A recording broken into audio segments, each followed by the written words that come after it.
Анан айтып кой дейт да ошо. Жаңы Кудай экениңди айтып кой. Эски Кудай банкрот, тозок ал дейт. Аны ойлонуң. Чын эле мына Кудай дей берип ушул могу тозок жашоого ошол эски Кудайыбыз алып келди да. Бисмиллахиррахманиррахим. Мени ушу биздин мамлекетте, биздин коомду бир нерсе өкүндүрөт да. Чындыкты айтып турсаң, кулак салышпайт. Анан түштөн кийин, туура экен, ушу мурда эле чара көрүшүбүз керек экен деп айтып калат да. Бул маселени мына 2012-жылдан бери көтөрүп атам, калп айтпасам. Анткени ошондо булар Facebook'ты минип алып туруп, теңирчилер чабулду Кыргызстандын негизги динини башташты, анын ичинде башым көрүнгөн мусулмандарга. Буякта бир эле өзүм жөнүндө эмес. Буякта Чубак ажы, Абдышүкүр ажы, Азирети Муфти Максат ажы, Мыктыбек ажы, Өзбек ажы, ким мусулмандар баш көрүнсө баарына чабуул жасашты да. Аны анализдеп көрсөм, булар чет өлкөдөн каржыланат экен. Булардын негизги максаты биринчи Кыргызстанга булар секталар салып көрдү. Жана христиан секталарды, свидетели Иеговы, баптист, жана Иса пайгамбардын чиркөөсү, жана ушул сыяктууларды. Караса, ал жакта негизинен европейстер. Анан түсү да башка, тили да башка, фамилиясы да башкалардын. Аны эмне кылыш керек? Анан булар ыкмага өтүштү. Жана клин клином вышибайт деген сөз бар орустарда. Өздөрүн менен өздөрүн жок кылабыз деди. Ал үчүн эмне керек? Түсү биздикиндей, баары жымшык кыргыздар, аты жөнү биздикиндей. Бир эле айырмасы, булар ислам жөнүндө сүйлөбөй, исламга каршы сүйлөп атат булар. Ошон үчүн бул теңирчилер деген проект, долбоор, бул чет өлкөнүн проекти. Кыргызстанды жок кылуу, мамлекеттүүлүктү жок кылуу, элди экөө бөлүп бири-бирине чабыштыруу. Ошондуктан мен дайыма айтып келем. Улут аралык коголанды биз башыбыздан биринчи жолу өткөрдүк. Билебиз ал коркунучтуу нерсе. Бейгүнөө адамдар өлүп кеткен. Күнөөлүү адамдар бар качып жүрөт чет өлкөдө. Аларды эл аралык издөөгө салып коюшат, бирок баары эсен аман жүрөт. Европада, Туркияда, Кытайда бар деле жүрүшөт. Анан эң болсо дин аралык согуш эң коркунучтуу. Тарыхты карап көрсөк, мал крест чабуулдардан баштап, жана мусулмандарга, Европанын христиандар баштагандан баштап, ана эки дүйнөлүк согушту карап көрсөк, бул өтө эле коркунучтуу нерсе. Узакка созулган, ырайымсыз согуш бул дин аралык согуш, дин негизинде, дин кастык негизинде.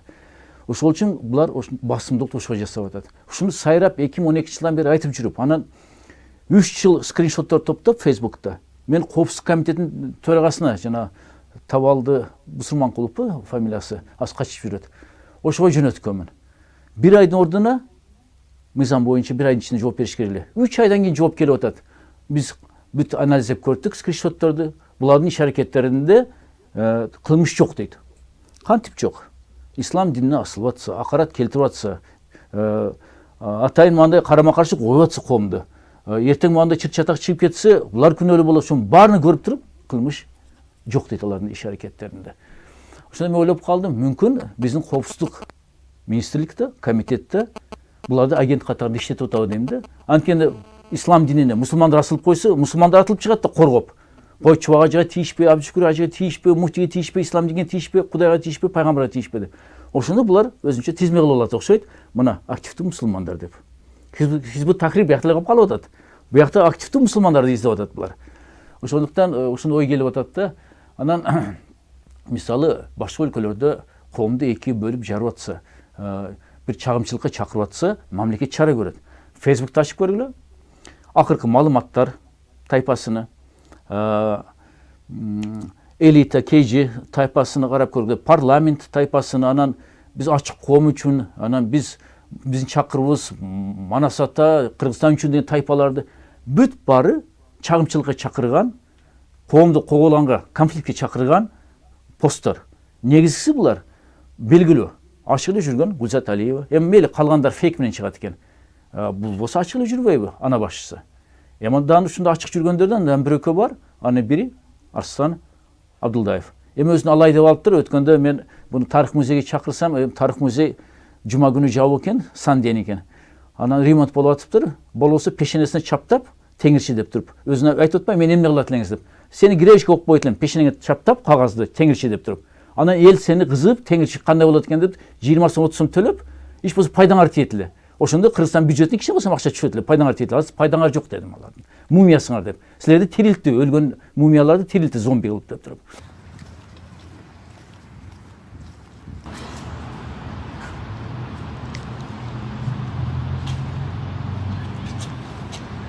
Ол Турсунбай Бакир уулу. Санитарный день пятница. Да, повезло.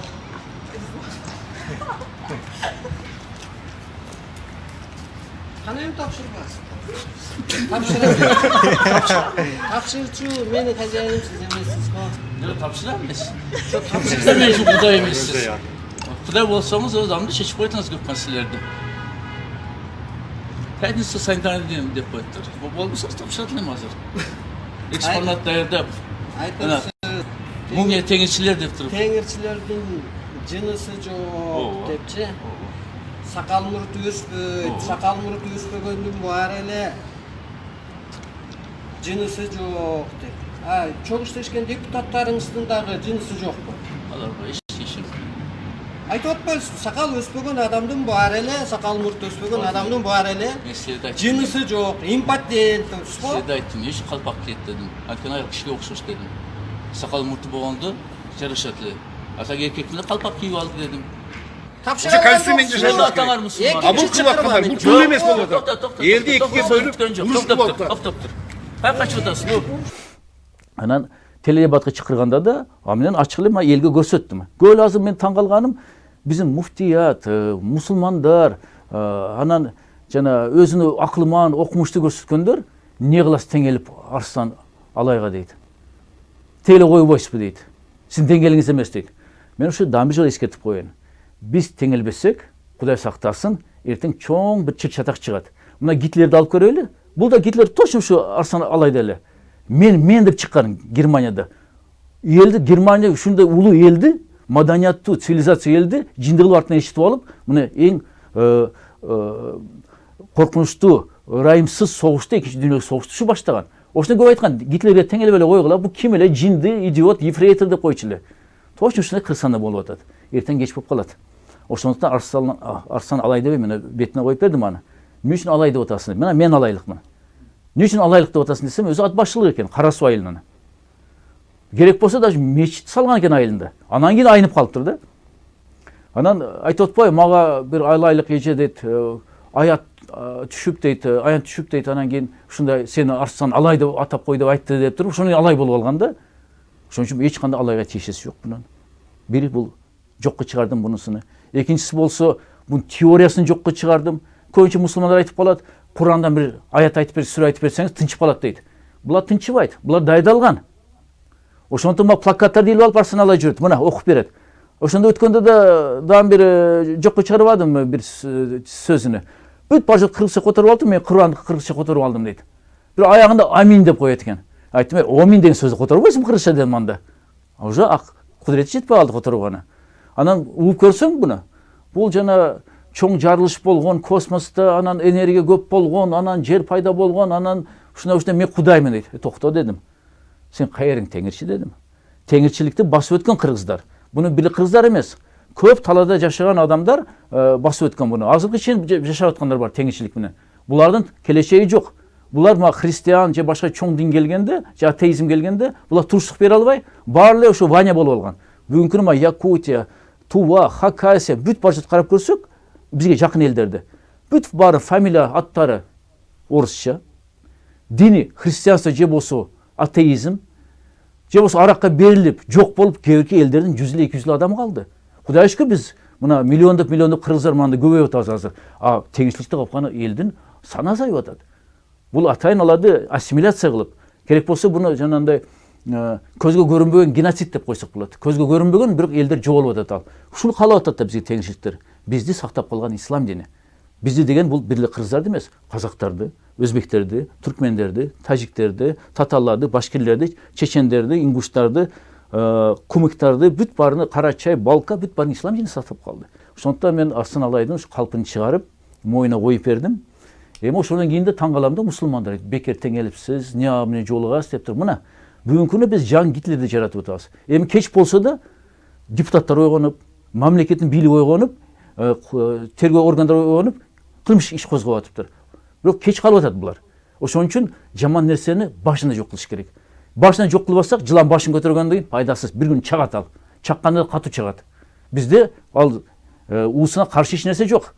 Анткени бул теңирчиликти жаңы жаратышты. Biz o kançım 100 жылдыктар мурда аны басып өткөн элек.